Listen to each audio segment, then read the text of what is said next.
আসসালামু আলাইকুম, কেমন আছেন সবাই? আমরা আলহামদুলিল্লাহ ভালো আছি। বিকেলের দিকে ভাবলাম ঘরটা একটু গুছিয়ে নিই। তো এখানে আমি ভ্যাকিউম দিয়ে এই কার্পেটগুলোকে ক্লিন করতেছিলাম।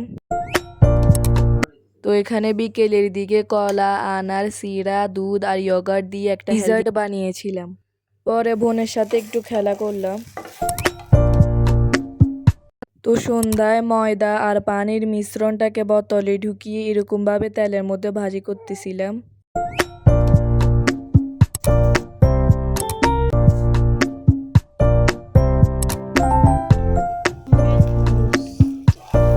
আপনারা যারা ডায়েট ফলো করেন এই নুডলসটা বানিয়ে খেতে পারেন, বাজারের থেকে এটা অনেক গুণে। তো প্যানে সরিষার তেল দিয়ে রসুন আর পেঁয়াজ দিয়ে ভালো করে ভেজে নিলাম। পরে টমেটো আর লেটুস দিয়ে একসাথে ভেজে নিলাম। পরে বারবিকিউ সস, টমেটো সস আর সয়া সস অ্যাড করে দিলাম। পরে বানিয়ে রাখা নুডলসগুলো দিয়ে দিলাম। রাতে ডিনার করার জন্য কাজিনদের সাথে পিৎজা হাটে পিৎজা খেতে গেলাম।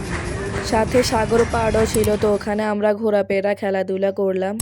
পিৎজাটা অনেক মজার চিজি ছিল। খাওয়া দাওয়া শেষে পরে আবার ঘোরাফেরা করলাম। তো আমাদের ইউটিউবে সালমা শাকিলা ব্লগ চ্যানেলটা ঘুরে আসবে, দোয়া করবেন। আল্লাহ হাফেজ।